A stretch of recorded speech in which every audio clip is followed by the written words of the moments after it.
We are back, folks. Another edition of the Michigan Basketball Insider after a bit of a hiatus, but we are back. Big Ten play got underway. You know how they always throw now. They throw a Big Ten game in December on the men and women's side.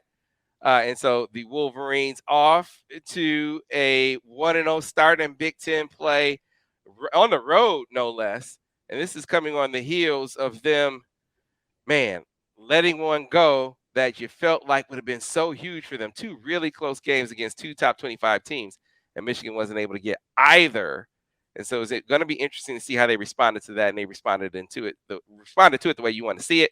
Joining me to talk about that and much, much more, the guy who patrolled the paint for the Maize and Blue.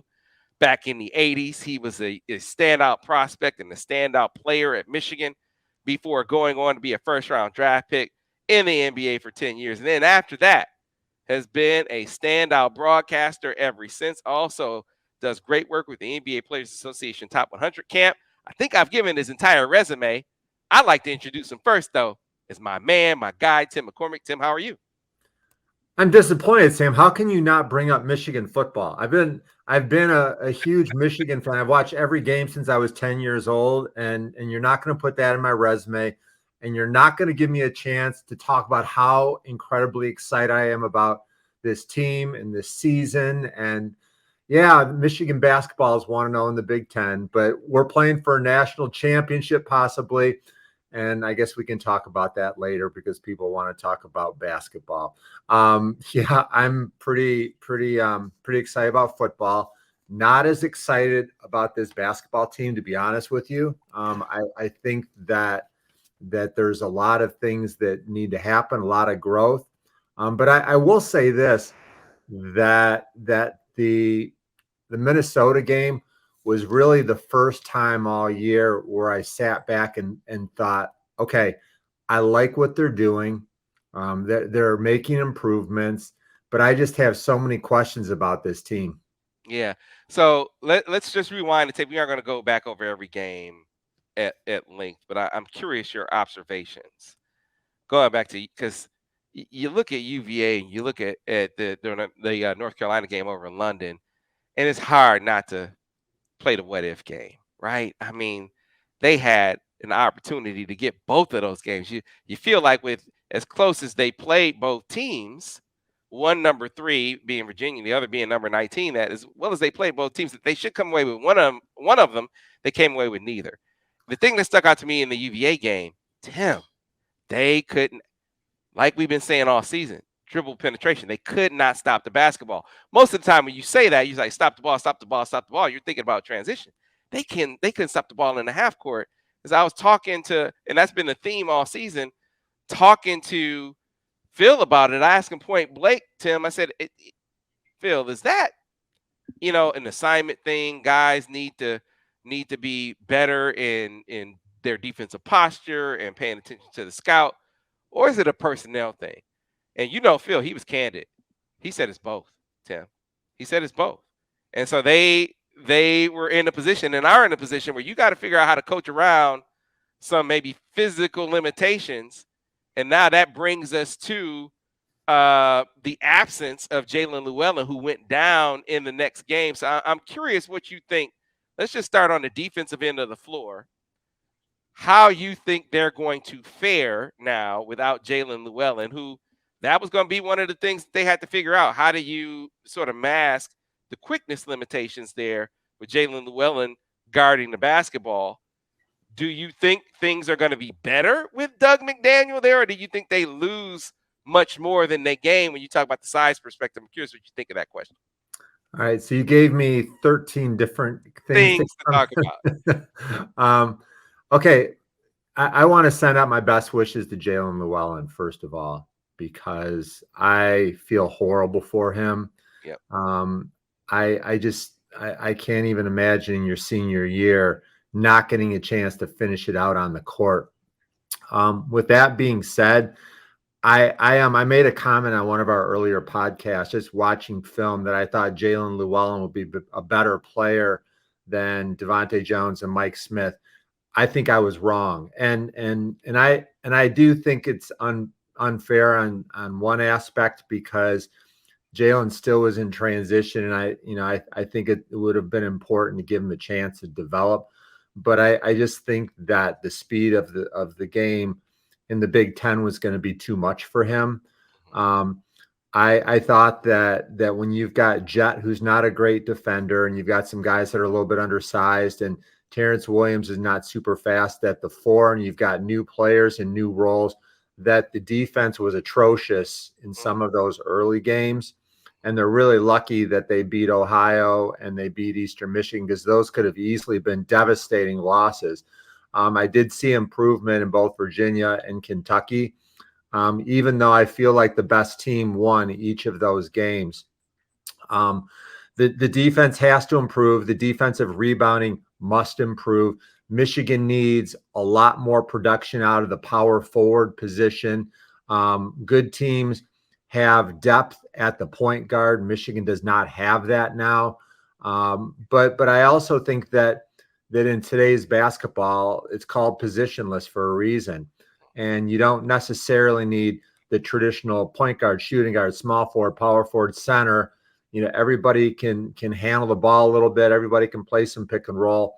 So there is a path for Michigan to be a good team this year. But I don't know. Yeah, I was thinking about last year, the NCAA tournament. Michigan made it to the Sweet 16, and that made everybody forget the fact that they were 7-9 in the Big Ten, and they needed wins late to be able to make the tournament.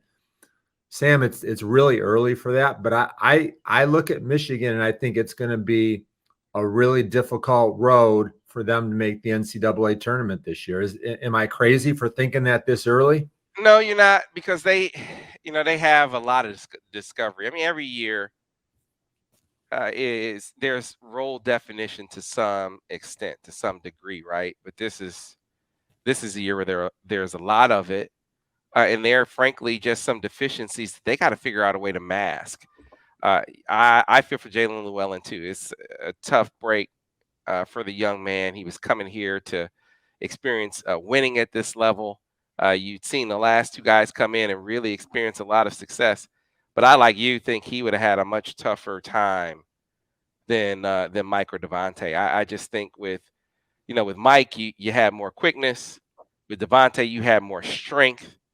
He could wall guys off on the way. He could kind of stay on the guy's hip, at least whatever he lost in quickness, he could kind of make up for that way. And then same thing came with getting to the basket. But man, it just you could see, and looking at that Virginia game, I know Virginia is gonna, with the guard play they get, they're gonna be blown by a lot of teams, right?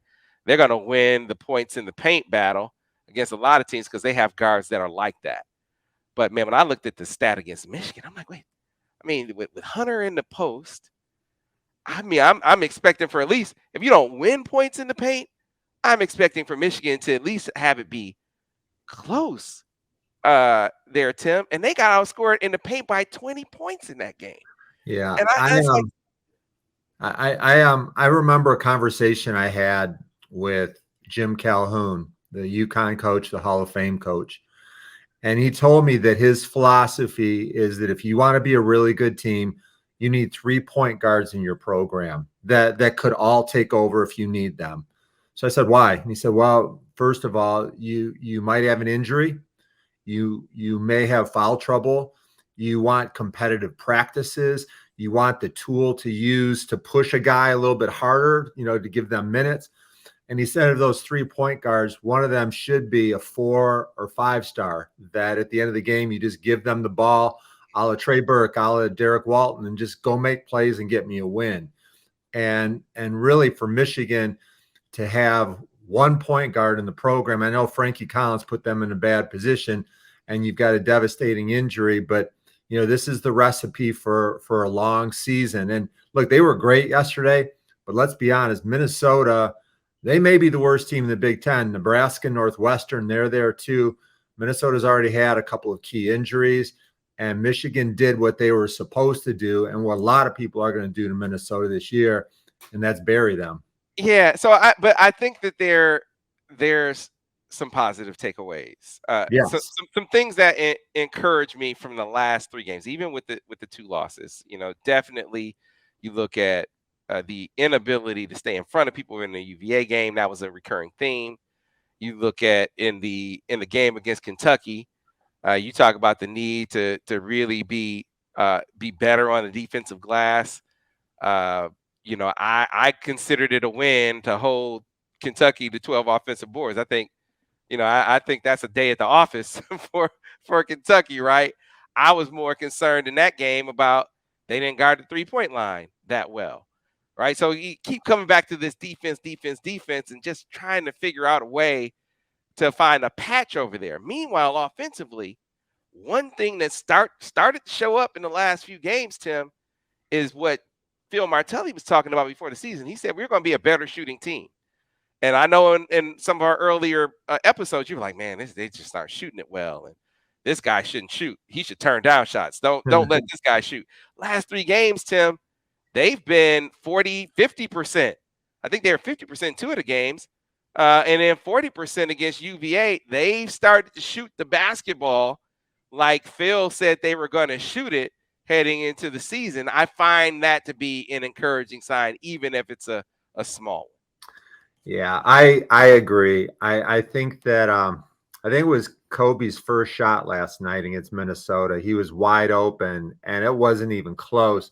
And I made a note, Kobe can't shoot. You can't convince me otherwise. And then from that point on, he never missed. He was really fabulous. And so when I break down the Minnesota game, I want to give them credit because they played with a lot of heart.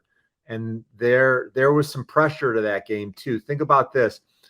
With North Carolina coming up before Christmas, there was a distinct possibility if you don't take care of Minnesota, you got 5 losses before the end of the year. And that's just that's not going to work in terms of NCAA dreams. International travel is really hard after Kentucky. It's Doug's first game, expanded ball handling roles for Jett and Kobe. More opportunities to contribute for a lot of guys. Will Cheddar in key times. I thought it was really fun to watch Yusuf Kayat. I got a really good look at him and a pretty good feel for what he's about. They scored 90 with ease. They could have dropped 100 if they kept their starters in a lot more. They shot 56% from 3. That's fabulous. And then I also thought that the defense showed a lot of improvement, very active hands. It was good defense versus Virginia, better defense versus Kentucky. And last night they eliminated a lot of layups and bad fouls. Michigan had 11 steals. That's really good. And so when I think about positive steps, they need some practice time now because you can really start to solidify rotations and roles. And it's going to be, I'm not saying this is going to be a thrilling season, but I think it's going to be interesting and highly entertaining. Yeah, I think it was obviously Kobe's best game from an efficiency standpoint. Plus minus was off the charts. I mean, he that's the kind of thing that you want to see from Kobe. You want to see aggression from the rim, and you want to see a guy with his length and athleticism that is a consistent defender. It was one of the reasons, Tim, I wondered for a moment if they would experiment with him as maybe the point guard and continue to bring Doug off the bench. Obviously, they decided against that and made Dougie the guy, but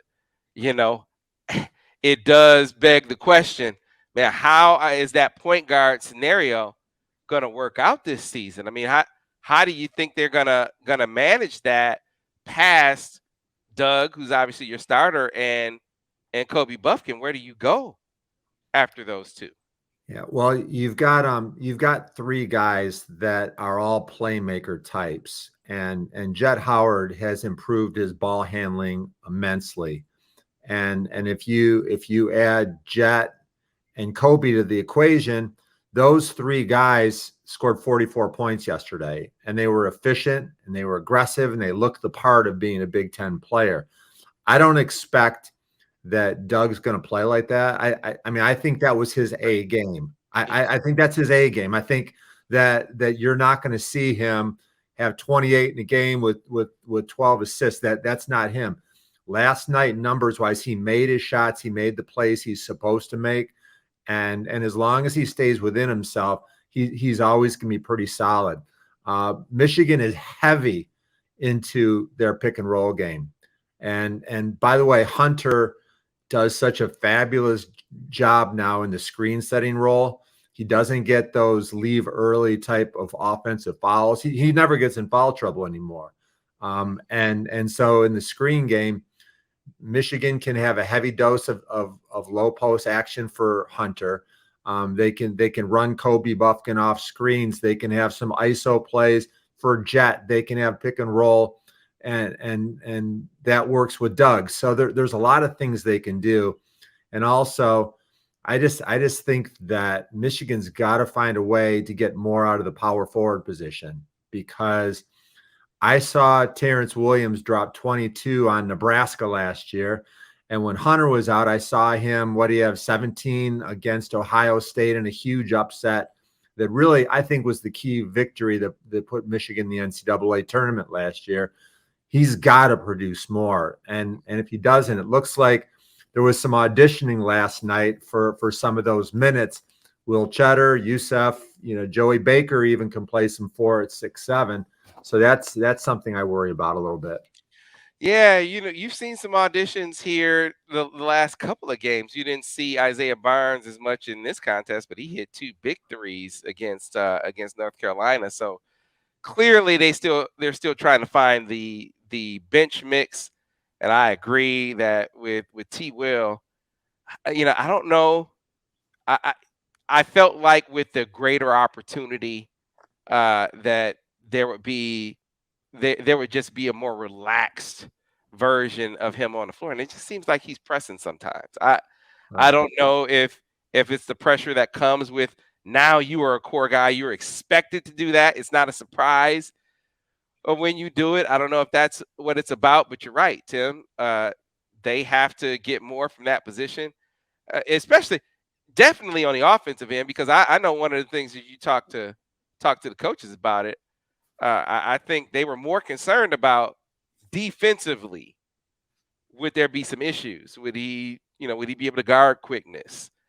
Could he at least balance the equation enough because of what he was going to give them offensively? But if you are able to, bust the grape offensively, and you have some of the issues that they were concerned about on the defensive end of the floor, well, hey, that's a reason to start looking at some other options to see what other guys can bring you. And you got to like what you saw from Youssef in limited minutes last night. He came up, shot the ball with confidence.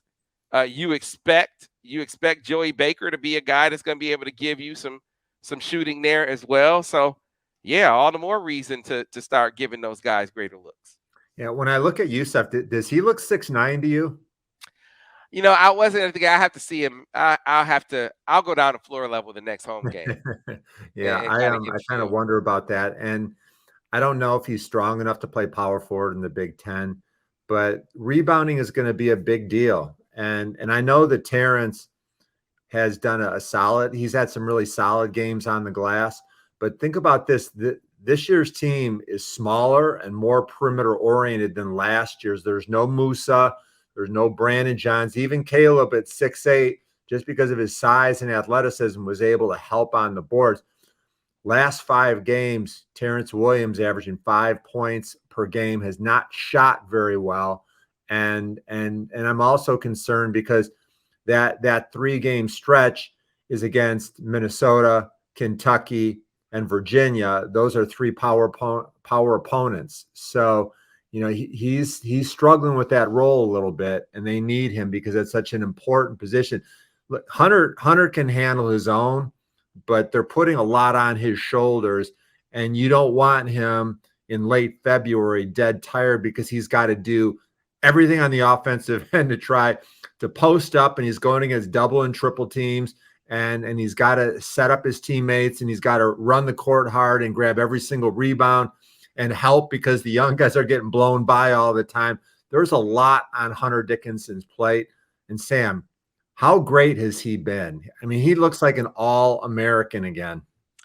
Yeah, man. I liked his. I thought he got the better of the match. I know he didn't win the rebounding battle with Oscar Schwebe, but I thought he played a really good floor game, being able to take him away from the basket. I wish Michigan had put Schwebe in more ball screen action, put him in more high pick and roll action, take him away from the basket a little bit more. I thought he had some issues at times in that when they did that. But Hunter, I thought from his effort in the paint, I think we've seen him. Not that shot blocking is his forte, but we've seen him be a better shot blocker this year. He's a guy that even if you don't feed him early in games, he can come in when you need him in terms of offensive production. Because I feel like he should be a priority every game from the beginning of the game, and that hasn't been the case in every game this year. And yet you look at the final box score, and you wouldn't know it if you didn't watch the game because Hunter is still getting his. And to your other point, very, very responsible. Against Oscar Schwebe, you think he'd be in a lot of foul trouble. Nope. You think the game where I think it was the UVA game, they're getting blown by left and right. I think he had 5 blocks in that game. They were living in the lane, Tim. That's a recipe for Hunter to have foul trouble. Didn't. He is a much smarter basketball player this season. Yeah, and I know that when the NBA teams come in, they're not looking at him as a potential player. They're looking at Jett. Okay, but if they watch closely, they'll see a lot of improvement. Hunter is really taking ownership of this team, and he's improved in all the subtleties that you look for. He's a much better communicator. He's the one that you can just see everybody looking to when you need a big bucket or a big play.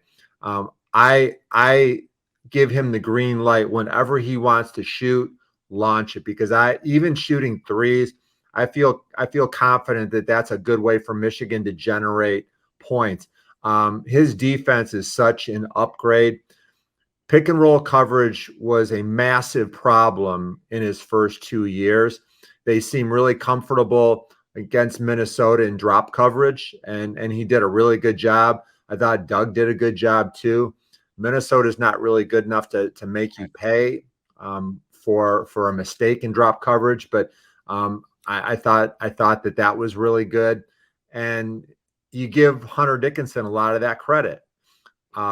Against Kentucky and Virginia, he averaged 23 and 8. Those are all American numbers, and I think there's a real good chance that he is the Big Ten Player of the Year. I know Trace Jackson Davis deserves a ton of credit. There are some other star players. Terrence Shannon's been good, but I love what Hunter Dickinson's doing. Yeah, let's talk a little bit about Jett and Dougie before we go out. I want to revisit a conversation we had at the beginning of the year, and even go back to last summer. We were talking about Jett. I said, Tim, I think this might be a 2 and done guy. As we got into this season, I think you started to get on board with that, right? Now they're talking like, in one of our analysts over on CBS actually has him moving up mock drafts this year as a first rounder. I haven't seen him in the lottery yet, but he's moving up the board, and they're talking about him as a 1 and done guy. Do you think that's a premature thing? Where do you put Jett on the talent scale relative to what's available in this upcoming draft? I think that he is as good as any NBA prospect in the Big Ten. Off the top of my head, who's the guy in the Big Ten that you think is a better prospect than him right now? I don't think there's a better prospect than I him don't right either. He's a beautiful shooter. I am overwhelmed. And Sam, you and I sat in the gym at Disney and we watched him play. He was actually on Dug McDaniel's team when he was at the Top 100 camp. But he has improved in all the areas that I had questions about. I thought that at the Top 100 camp that he was a little bit pudgy, that he his body was not sculpted. You can't say that now. He's lean. He looks like a thoroughbred. He looks to me like he's grown. I think he's getting bigger. And to put that in perspective, the hardest thing for a young athlete, and I went through it myself, I could tell, my dad could tell when I was having a growth spurt because I wasn't fluid. I mean, I was like trying to play with a brand new body that's a little bit longer and spread out from what I was used to. I think he's growing right now and he's still able to do all of this. And you asked the question, could he be a one and done? No, no, I don't believe so. And compare him to Caleb. Caleb Houston left, and I think everybody knows he wasn't quite ready. He probably knows it too, but I think he was getting family pressure to get that money to help out, and I get that. That's great. He can help his family. Jett doesn't need to help his family. His family's going to be okay. He's gonna go the year that his dad says it's time, son, and that's the kind of relationship they have. And there's not the financial burden. I don't see any way that Jett Howard leaves after 1 year. Yeah, watching him, I've been pretty consistent about this. My thing coming out of that top 100 campus, he needs to work on his left hand. I was really impressed with Yeah. how adept he was at getting to the rim at his size and creating. It was a surprise to me because he's a shooter. That's how he's a shooter. He's a scorer. He's not a driver. He showed the ability to run a team and to get to the rim to his right. You watch him now; he gets to the left without hesitation, and now he's putting moves on people. He crossed the guy over to the left, dribbling behind his back to the right, gets to the rim. I mean, he. So I said, well, he's not gonna shake guys off the bounce, right? Just talking about where he was versus where he is. He's shaking guys off the. He's not just going left. Now he's shaking guys off the bounce too. I mean, you talk about a guy that's improved, that spent some time in the lab, Tim. That's Jett Howard. He has definitely put in. He had a crossover against Minnesota that I thought, wow. And it was so good that it didn't make me think, okay, that's an NBA move. He's going to leave for the NBA. It made me think the opposite. Like he found a new toy and thought, I can use this over and over. I'm going to try this again next game. I wonder if North Carolina can stop this move. Like he's learning so much. And by playing and getting this kind of coaching every day, I think that he's going to be excited about the fact that he's got so much more upside, not only just to be an NBA player, but to go to the league and have an impact, to be a guy that someday they're saying, yeah, I think Jett has a chance to be an all-star this year. I think that, he's going to get that max deal. I think he's a superstar. Like those are the kind of accolades that he's going to get if he continues learning. Because a lot of guys, they stop the learning process because they can get paid. He doesn't have to do that. No doubt. All right, so let's talk about Dougie. Let's lean into what do you think they gain with Dug at the one spot at the point guard position, and what are you most concerned about with Dug, running the team? I know broadly you said, hey, they have a lack of depth, but I'm specifically with Dug at the one, the pluses and the minuses. So I was talking to a friend that said with Dug there, he's so fast that they'll play faster. I don't agree with that. You play fast based on your defense. When you get stops, you can play in transition easier. If Michigan can't stop anybody, they're going to be slow as molasses because the other team's going to be set up on defense by getting buckets and free throws. So I don't think that he necessarily changes the speed that they'll play, but I see them being more fluid because in the half court, when he passes and cuts, when he plays pick and roll, there's always the threat that he can get by his guy and get downhill. I think that defensively, they are going to be so much better with Dug on the court than Jaelin Llewellyn. He's a defense first guy. He plays pick and roll really well. He's going to get his hands on balls. Kobe Buffkin made a great defensive play yesterday against Minnesota where he got a steal and it led to points at the other end. I think that the Dug McDaniel's quickness is going to inspire his teammates. You're going to see more guys in the passing lane, more guys, trying to make plays on defense, and his recovery ability is going to be really good as well. I don't see Michigan pressing a lot because of the fact that they have such limited depth with their guards. But I will say this: you've been around those guys, Sam, that they can just play all day. Like they just don't get tired. That's the way Dug is. I don't see him getting fatigued. I think he's just one of those guys that can go. And so I think it's going to be fun to watch Yeah, he definitely gives you more penetration. So my concern is his in between game, because because he he doesn't have one. He needs that. He does. He does. You're right. But yeah, right. So he's going to need to develop that, right? So that's one thing. But the other piece of his offensive game that he could do something about, he can't do anything about his height, right? If he could, I would, right? But we were talking at top 100 camp about in between game and 3-point shooting.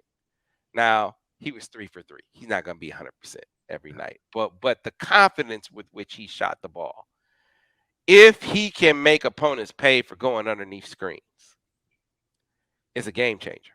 it It's is. a game changer for them on offense. Now he's gonna have to do it more consistently for teams to respect it, because he still won't get the respect from the upcoming opponents. They're gonna go underneath screens. They're gonna play off him because he's so quick.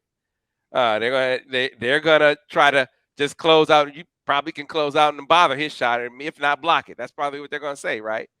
You make opponents pay enough, you'll start to get that respect. It's gonna make him a better driver, and it's gonna open up that pick and roll game so much more if teams have to respect him as a shooter. And so I was I was impressed with the confidence with which he shot the ball. He was calling for the basketball.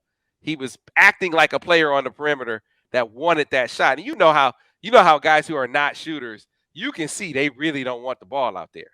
We've Mhm. seen it with guys that Michigan has had at that position. They really don't want the ball beyond the 3-point line.